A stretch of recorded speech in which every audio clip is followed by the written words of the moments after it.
It's not every day that your boss offers you $150 to murder somebody. I think we can all agree that's not a normal occurrence. But then again, the tough kid wasn't normal. He was quiet, tall for his age, and to be honest, a little weird. An old soul who spent too much time alone up in the hills, with no one to talk to but his rifle. And it wasn't just the solitude. While the world around him was marching boldly towards the future from the Gilded Age to the progressive, the tough kid was more drawn to the old ways, and those old ways weren't found in no classroom. Not that he was unable to read or cipher, he could. He just had a hard time explaining it. Make no mistake, the tough kid was far from stupid.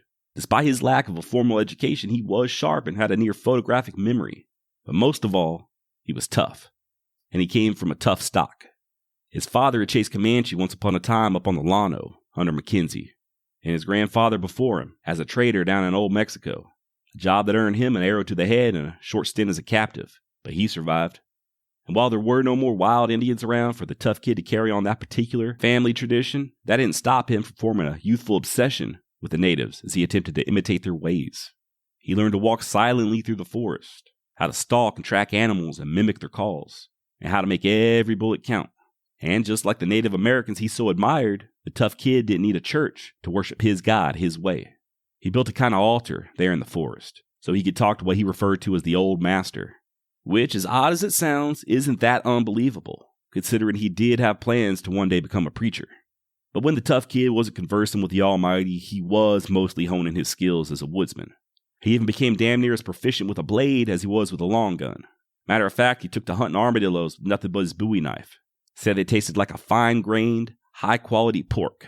And I think I'm just going to have to take his word on that one. Above all else, though, with all that time in the great outdoors, the tough kid was acquiring the patience that comes with being a hunter. A skill that would serve him well later in life as he transitioned to stalking a different type of prey, of the two-legged variety. But that was a few years to come. For now, the tough kid was just a kid, a mere boy of 16 years. A boy who, when he wasn't out in the woods hunting and pretending to be an Indian, could often be found working in his father's blacksmith shop, sweating over the bellow and forge, cussing and swinging a hammer and building up manna in heaven. Or, depending on the time of the year, you might could find the tough kid working another man's field as a sharecropper, labor that he and his little brother would often perform to earn a little bit of extra cash for the family. That's how he first came to meet Mr. McSween, for it was his fields the kid was working when the old man offered him $150 to do the devil's work. A proposal that the kid initially assumed was a joke, sarcastically asking who he had to kill for that kind of money. He soon realized it was no laughing matter, however, when mean old Mr. McSween upped the price to an even $200. Turns out he had a beef with a nearby rancher, wanted the man taken care of, and he figured this tough youngster would be up for the job. An incorrect assumption on his part, as the kid essentially told the old man to go to hell. And what's more, said he was going to warn the rancher of the nefarious plans. You say anything about this to anyone, I'll kill you, warned McSween. But like I keep saying, the kid was tough, and this aged malcontent didn't scare him any. In fact, he rode his horse over to that rancher's house the very next day, warning the man to watch his back. By the way, lest you scoff at the measly sum of $200, that equates to over $6,000 in today's currency. More money than the kid had ever seen, and more than enough to have most nearly anyone killed, even nowadays. The tough kid might not have been scared, but he shouldn't have just brushed off the incident either. If mean old Mr. McSween was willing to shell out that kind of dinero, his threats had to be taken seriously. A lesson that the tough kid learned the hard way a few days later when McSween caught up with him and unloaded a shotgun into his back. And we ain't talking birdshot. It was 6 rounds of buckshot that tore through the young man's back and the side of his head. That might kill most men, but like I keep saying, the kid was tough. And although horribly wounded, he did have the presence of mind to pull his revolver and return fire, striking old man McSween at least once and sending him running for home. With the help of his little brother, the kid made it to the tree line, and then, with the help of a black field hand, was able to get to a doctor. Taking a load of buckshot is no small thing. Even the doc advised the kid's father that he wouldn't make it. He'd simply lost too much blood. But the physician underestimated the tough kid. Not only did he make it, but he went on to live a long, full life. He got married, had kids, his kids had kids, and he himself ended up in the history books. The tough kid by the name of Francis Augustus, called Gus by his parents, grew up to be a tough man known to the world as Frank Hamer, the Texas Ranger who took down Bonnie and Clyde. I'm sure many of you listening have heard some version of this story already, about how the tough kid squared things in the end with Mr. McSween. You may have even heard Kevin Costner say it, who played Hammer in the excellent 2019 movie, The Highwaymen. The story, as it's often repeated, goes that once the kid was all healed up, he paid Mr. Daniel McSween a visit. When the old man saw him, he said something along the lines of, "Thought I finished you," to which Hamer replied, "I've come to settle accounts." Legend has it that they then both went for their guns, and, well, like I said, Frank Hamer lived a long life. Cool story, and I hate to be that guy, but it's more than likely not true. At least not that particular ending. Hamer did spend a lot of time alone hunting in the hills of Central Texas for weeks at a time. He was a hell of a shot. He could track, mimic calls. He did work his father's blacksmith shop, the whole 9 yards. And McSween did offer Frank money to dip into those dark arts back around the year 1900. And Hamer did turn him down, which resulted in him taking that shotgun blast to the back that almost killed him. Only thing is, young Frank never did return to Mr. McSween's place to set things right. In reality, his family sent him out west for his own protection, just fearing a second attempt by the mean old man. Thus, the tough kid concluded his recovery on a ranch in Pecos County, Texas, a spread owned by the Ketchum family, friends of his parents. And yes, these Ketchums were kin to the famous outlaw Black Jack Ketchum. And once Hamer was well enough, he began working the ranch, herding livestock. He got to know the border country, how to cowboy, and oddly enough, how to play the fiddle. In short, Frank's time on the ranch was the type of finishing school for the tough kid who, instead of becoming a preacher, took to wearing a badge. 5 years after nearly being killed by McSween's shotgun, Frank Hamer tracked down and apprehended a horse thief there in West Texas. A year later, he joined up with the Rangers, and the rest is history, I guess. Frank Hamer really is legendary, and he's one of those guys whose life story doesn't require any of us to spice it up. It's plenty exciting as is. But just like everyone else I cover on this podcast, it's often very hard to separate the man from the myth. And don't get it twisted, Frank Hamer has reached mythical proportions in Texas. By the way, I'm by no means any type of expert on the man. This story of his first gunfight is the most I've ever researched when it comes to Frank Hamer. Other than this, I know all the same stuff as everybody else. Famous Texas Ranger, involved in a lot of gunfights, helped hunt down and kill Bonnie and Clyde. And while Frank Hamer wasn't exactly a Wild West lawman, he was a throwback to that era. He got his start at a time when Texas Rangers were adapting from the horse to the automobile, from catching rustlers to going after gangsters. Real quick, speaking of Bonnie and Clyde, I saw their car in person once. I was a little kid and it was on display at this festival. That sucker is riddled with bullets. I actually got to stick my finger in one of them. It's kind of weird. Definitely not the weirdest thing I've ever stuck my finger in, though. Believe you me. I do sometimes wonder if that was the real car or just some replica they shipped from town to town. No idea. But back to Frank. Turns out that story of him killing McSween was just something that his brother Harrison made up years later.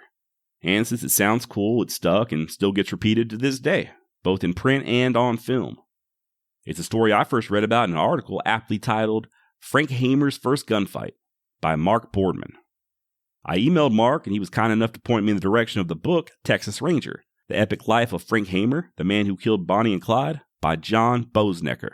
And from what I understand, it was John Boessnecker who uncovered the truth of what really went down, how Daniel McSween ended up dying of natural causes a few years later in Kaufman, Texas. I'm currently listening to the audio version of Boessnecker's book, and I did use it as a primary source for this episode. And so far, it's pretty damn good. By the way, I will link to this book in this episode's show notes, as well as to any articles I reference. Couple more things on Frank Hamer before I end this episode.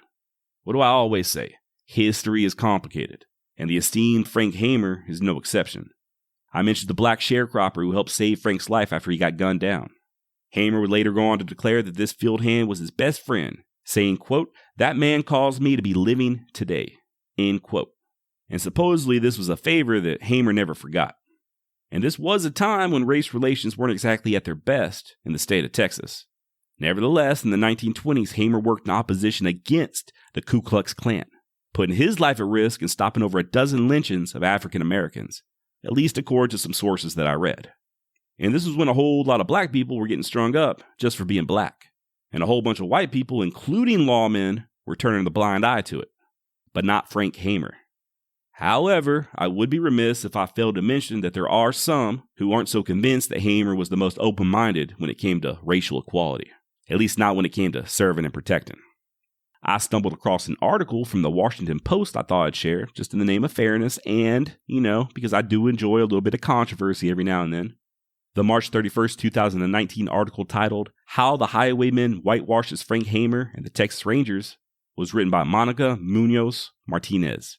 assistant professor of American Studies at Brown University, author of the book The Injustice Never Leaves You and Anti-Mexican Violence in Texas, and co-founder of the nonprofit group Refusing to Forget. And in this article, Martinez writes about how Hamer's, quote, classic Texas story doesn't push back on the white, masculine, Wild West mythology that Texans cling to, end quote. I'm paraphrasing here, but she says that the Texas Rangers in particular have a long history of racial violence targeting Native Americans, ethnic Mexicans, and African Americans, Frank Hamer included. Martinez goes on to write that in Hamer's time, a lot of abuses took place, such as denying due process, torturing prisoners, and even outright murder.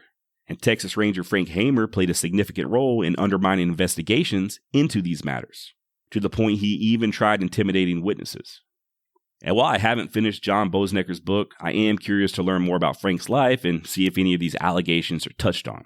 A quick Google search came up with an article from the Houston Chronicle where Boessnecker is quoted as saying that Frank Hamer's biggest defect was his temper, citing an incident where the Texas Ranger did physically assault a journalist. However, the author goes on to say that the moral courage Hamer displayed in saving 15 African Americans from the lynch mobs or in opposing the Klan outweighed all the bad-tempered things that he did. So like I said, I'm not an expert in all things Frank Hamer. I'm also not a history revisionist, like I said last episode, and I'm not taking any particular side in this. I just thought I'd throw out both point of views and take them as they are. You know, some people like to take a guy like Frank Hamer and shit all over him, make him out to be some sort of violent, corrupt, foaming at the mouth racist, while others will put him up on a pedestal as the perfect picture of law and order and all things virtuous. But I'm kind of of the belief that we can both admire the good things these historical figures did, while at the same time condemning the bad. That we don't have to highlight one aspect while ignoring the other. But that's just me. What do y'all think? Email me at bloodybeaverpodcast@gmail.com and let me know. Fun fact on that movie, The Highwaymen. If you ever get a chance to rewatch it, pay close attention to the ambush scene. It was filmed on location in the exact spot where the real-life showdown took place. The now paved road was covered in dirt to replicate the original look, at least according to an article that I found on USA Today from back in March of 2019. All right, y'all, that's all I've got for today. Thank you for listening. If you're new to Bloody Beaver Podcast, my name is Josh. I'm the host, and what you just heard was what I like to call a Bloody Beaver Quickie. If you'd like to hear some more, please head on over to bloodybeaver.com, where you'll find a plethora of Wild West topics to choose from. Or subscribe wherever you listen to audio, except for SoundCloud, because I'm a grown man and not a 17-year-old aspiring mumble rapper. While you're over there at bloodybeaver.com, please hit that contact button and shoot me an email, or just email me directly at bloodybeaverpodcast@gmail.com with any topic suggestions, complaints, corrections, or recipes. If you like what you hear, tell somebody. Don't be stingy. Share the beaver. Stop what you're doing right now and send a link to this episode to somebody. Preferably an enemy, but anyone will do. Next episode will be a full-length one. I've got some good topics coming up that I'm really excited about, so please stay tuned.